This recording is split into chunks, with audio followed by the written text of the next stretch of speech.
Hello दोस्तों, मैं संतोष कुमार वाजपेयी आपका YouTube channel SB math and science पर हार्दिक स्वागत करता हूं। आज हम आपको रेखा और कोण के बारे में आगे की बातें पढ़ाने जा रहे हैं। कल मैंने आपको पढ़ाया था कि कोण किसे कहते हैं और कितने प्रकार के होते हैं। तो मैंने आपको कोण बताए थे कि न्यून कोण, अधिक कोण, समकोण, ऋजु कोण, बृहत् कोण। ये कोण आपको पहले से भी मालूम है। एक बार फिर से आप देख लें। न्यून कोण उस कोण को कहते हैं जिसकी माप 0 डिग्री से अधिक और 90 डिग्री से कम होती है, उसे हम न्यून कोण कहते हैं। और जिस कोण की माप 90 डिग्री से अधिक और 180 डिग्री से कम होती है उसे अधिक कोण कहते हैं। अधिक कोण को अंग्रेजी में ऑब्ट्यूज एंगल कहते हैं। जिस कोण की माप 90 डिग्री होती है उसे हम समकोण कहते हैं। और जिस कोण की माप 180 डिग्री होती है उसे ऋजु कोण या सरल कोण कहते हैं। जिस कोण की माप 180 डिग्री होती है वह कोण ऋजु कोण या सरल कोण कहलाता है। उसे इंग्लिश में स्ट्रेट एंगल भी कहते हैं। इसके बाद नंबर 5 बृहत् कोण होता है। बृहत् कोण जिस कोण की माप 180 डिग्री से अधिक होती है उसे बृहत् कोण कहते हैं। अब हमें संबंधित कोणों के बारे में पढ़ना है। जो बनाए तो लगभग इन्हीं कोणों से गए हैं, फिर भी अब हमको संबंधित कोणों के बारे में पढ़ना है। और उन संबंधित कोणों के नाम हमने बोर्ड पर लिख दिए हैं। उसमें पहला कोण होता है पूरक कोण, जिसको इंग्लिश में कॉम्प्लीमेंट्री एंगल कहते हैं। दूसरा कोण संपूरक कोण है, जिसे इंग्लिश में सप्लीमेंट्री एंगल कहते हैं। तीसरा रैखिक युग्म, जिसे हम अंग्रेजी में लाइनियर पेयर भी कहते हैं। नंबर 4 शीर्षाभिमुख कोण। शीर्षाभिमुख कोण को अंग्रेजी में वर्टिकली अपोजिट एंगल कहते हैं। इसके बाद आसन्न कोण, एडजेसेंट एंगल, आसन्न कोण नंबर 5 पे होता है। अब हम इन कोणों के बारे में विस्तृत तरीके से जानने की कोशिश करेंगे कि इन कोणों का क्या महत्व है और इनका क्या उपयोग है, इन पर कौन से क्वेश्चन बन सकते हैं, इनके बारे में जानने की कोशिश करेंगे। तो सबसे पहले हम जानने की कोशिश करते हैं पूरक कोण। पूरक कोण उस कोण को कहते हैं जिन दो कोणों की माप को जोड़ा जाए और उनका योगफल 90 डिग्री आ जाए, 90 आ जाए, तो उन कोणों को पूरक कोण कहते हैं। एक बार फिर से समझने की कोशिश कीजिए। ऐसे दो कोण जिनका योगफल 90 डिग्री होता है उन्हें हम पूरक कोण या कॉम्प्लीमेंट्री एंगल कहते हैं। एक बार फिर समझने की कोशिश कीजिए। जैसे कोई कोण है 60 डिग्री का। अब आपसे पूछा जाए कि इसका पूरक कोण क्या होगा, तो इसका पूरक कोण आप 90 से माइनस करिए 60 को, अर्थात 30 डिग्री, तो इसका पूरक कोण 30 डिग्री हो गया। अब अगर आपको दे दिया जाता कि 30 डिग्री का कोई कोण है, इसका पूरक कोण बताओ, तो जाहिर बात है इसे 90 से माइनस कीजिए, 90 डिग्री से इसको माइनस कीजिए तो ये आता है 60 डिग्री। इसका मतलब 30 डिग्री का पूरक कोण 60 डिग्री है। इस प्रकार ये दोनों कोण एक दूसरे के पूरक कहलाते हैं, कॉम्प्लीमेंट्री कहलाते हैं। अब हम चलते हैं संपूरक कोण पे। नंबर 2, संपूरक कोण। जिस प्रकार से पूरक कोण होता है ठीक उसी प्रकार से संपूरक कोण होता है। पूरक कोण में ऐसे दो कोण होते हैं जिनको जोड़ने पर 90 आता है, ठीक वैसे ही संपूरक कोण में ऐसे दो कोण होते हैं जिनका योगफल 180 डिग्री होता है। उन कोणों को हम संपूरक कहते हैं। उदाहरण के लिए जैसे कोई कोण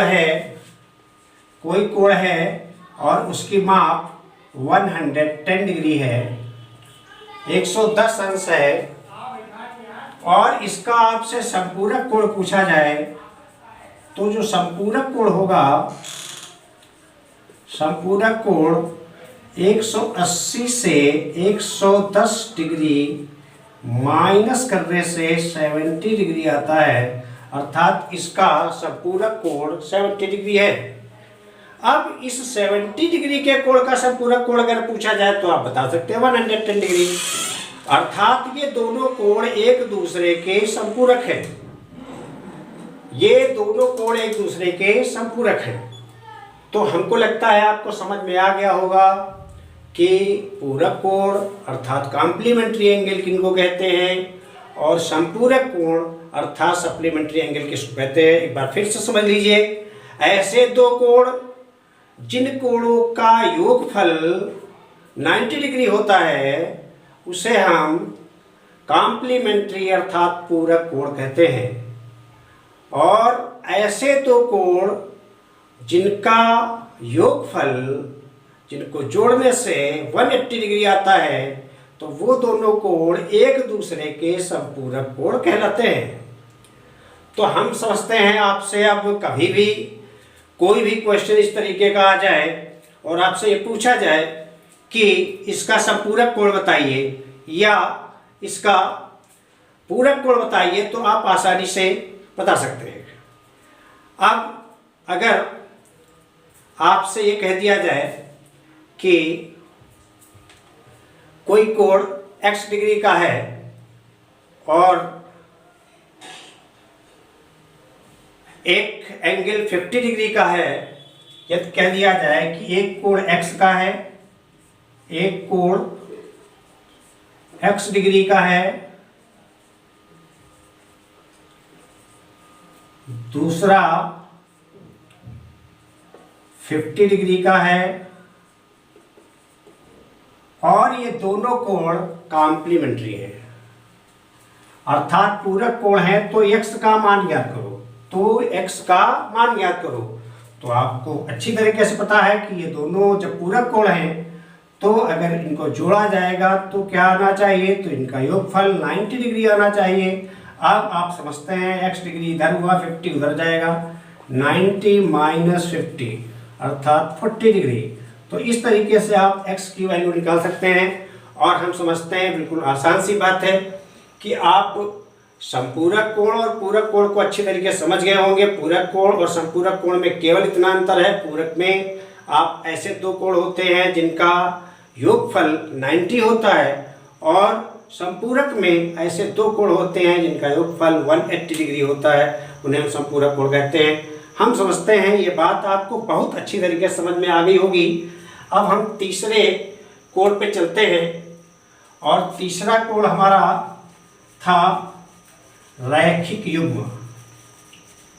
तीसरा कोण था रैखिक युग्म। रैखिक युग्म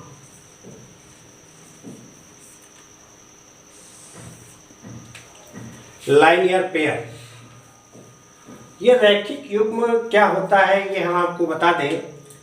आपको ये अच्छी तरीके से बताया गया था कि अगर कोई ये सीधी लाइन है और यहाँ पर कोई एक पॉइंट ले लिया जाए तो ये जो एंगल होता है वो 180 डिग्री का होता है।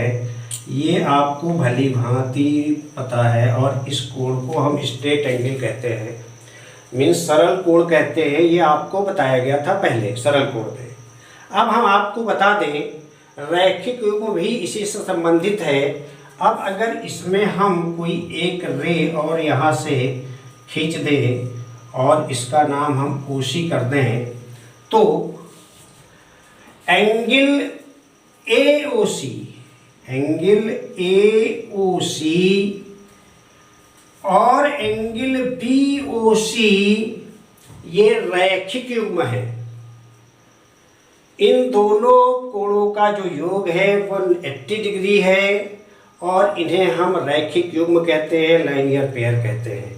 अब जहाँ कहीं भी एक सीधी लाइन आप देखिए, और वहाँ सीधी लाइन में किसी बिंदु से कोई भी एक लाइन खींची हो, तो जाहिर बात है वहाँ पर दो एंगल इस तरीके से बन जाएंगे, और ये दोनों एंगल जो होंगे वो रैखिक युग्म कहलाएंगे, और इनका योगफल हमेशा 180 डिग्री होता है। और इसका उपयोग हम बहुत जगहों में करेंगे आगे। अगर ये हमको जानकारी नहीं है तो हमको आगे परेशानी होगी। इस बात को आप भली भांति समझ लें कि जब दो कोण ऐसे हो जिनका योगफल 180 डिग्री हो, तो वो लाइनियर पेयर कहलाते हैं, अर्थात रैखिक युग्म कहलाते हैं, और इन दोनों कोणों का योग 180 डिग्री होगा। तो अब आप समझ गए होंगे रैखिक युग्म क्या होता है। इसके बाद आता है नेक्स्ट, आपको बताया गया था शीर्षाभिमुख कोण। शीर्षाभिमुख कोण, शीर्षाभिमुख कोण नंबर 4 पे शीर्षाभिमुख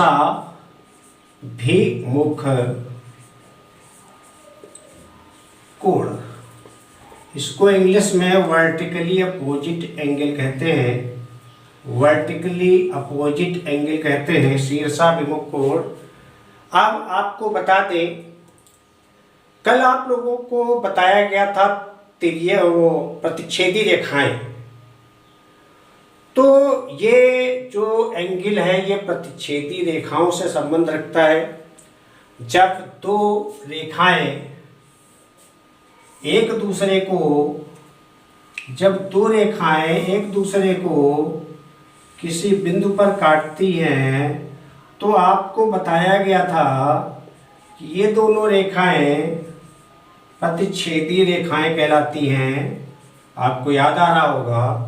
और जिस बिंदु पर ये काटती हैं उस बिंदु को प्रतिच्छेद बिंदु कहते हैं। जिस बिंदु पर ये काटती हैं उसे हम प्रतिच्छेद बिंदु कहते हैं। अब हमें ये समझना होगा कि इसके जो आमने सामने के कोण हैं, ये जिन्हें हम अंग्रेजी में अपोजिट एंगल्स कह सकते हैं, ये दोनों कोण शीर्षाभिमुख कोण कहलाते हैं, अर्थात वर्टिकली अपोजिट एंगल कहलाते हैं। और ये वर्टिकली अपोजिट एंगल सदैव एक दूसरे के बराबर होते हैं।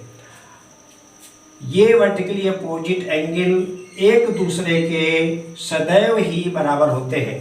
अब आप ये न समझ लेना कि यही वर्टिकली अपोजिट एंगल है, नहीं, ये भी दोनों वर्टिकली अपोजिट एंगल हैं एक दूसरे के, और ये भी माप में एक दूसरे के बराबर होंगे, और इन्हें हम वर्टिकली अपोजिट एंगल अर्थात शीर्षाभिमुख कोण कहते हैं। अब आप समझ लीजिए, इनको लिखने का तरीका ये है कि ये जो एंगल है हम लिख सकते हैं AOD, angle AOD equal to angle BOC, और ये दोनों एंगल एक दूसरे के वर्टिकली अपोजिट एंगल हैं, अर्थात शीर्षाभिमुख कोण हैं। और अगले कोण AOC एंड DOB ये भी दोनों वर्टिकली अपोजिट एंगल हैं। अब हम आपको चलते हैं। आप समझ गए होंगे अच्छी तरीके से, फिर भी एक बार समझ लीजिए। यदि इस एंगल की माप 80 डिग्री है और आपसे पूछा जाए एंगल COB कितने डिग्री का होगा, तो आप बड़ी आसानी से बता सकते हैं 80 डिग्री। अब अगर ये एंगल आपको मालूम है तो आप बड़े आसानी से BOD निकाल सकते हैं, कोई प्रॉब्लम नहीं है। अगर ये एंगल आपको दिया है तो ये चारों एंगल बड़ी आसानी से आप निकाल सकते हैं, क्योंकि आपको दो नियम मालूम है, एक तो रैखिक युग्म वाला मालूम है और दूसरा ये वर्टिकली अपोजिट एंगल वाला मालूम है। तो वर्टिकली अपोजिट एंगल से मान लीजिए कि आपको केवल ये एंगल दिया था 80 डिग्री का, तो आप अच्छी तरीके से जान गए कि ये दोनों एंगल जो हैं एक दूसरे के शीर्षाभिमुख कोण है, अर्थात ये कितने का हो जाएगा, 80 डिग्री का हो जाएगा।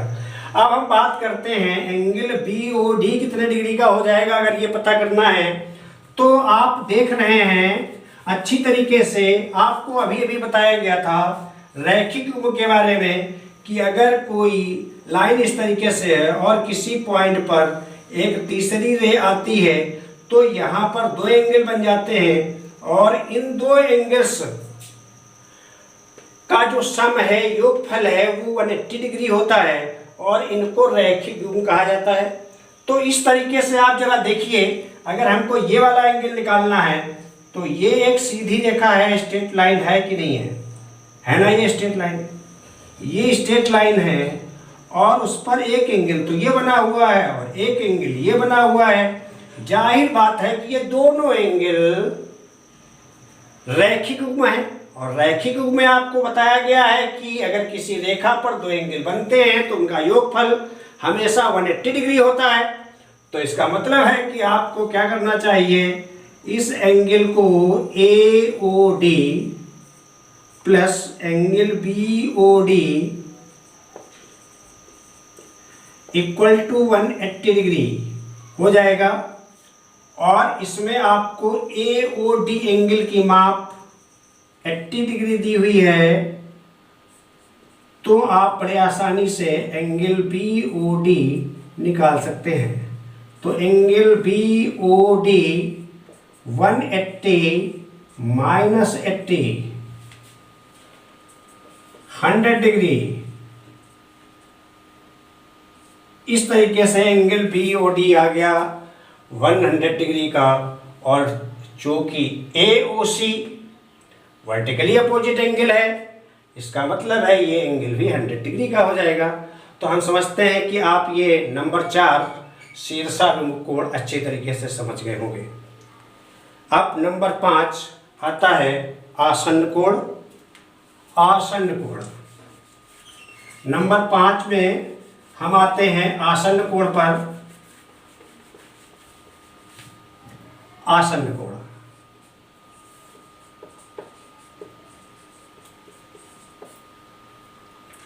आसन्न कोण को आप एग्जाम्पल से समझ लीजिए। पहले आसन्न कोण जैसे है कि यहाँ पर किसी बिंदु पर 3 एंगल बने हुए हैं, ये 3 एंगल हो गए और ये हो गया AOBC।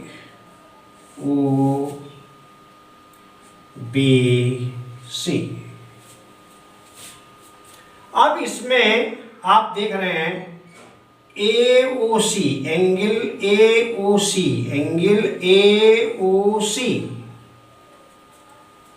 और एंगल BOC,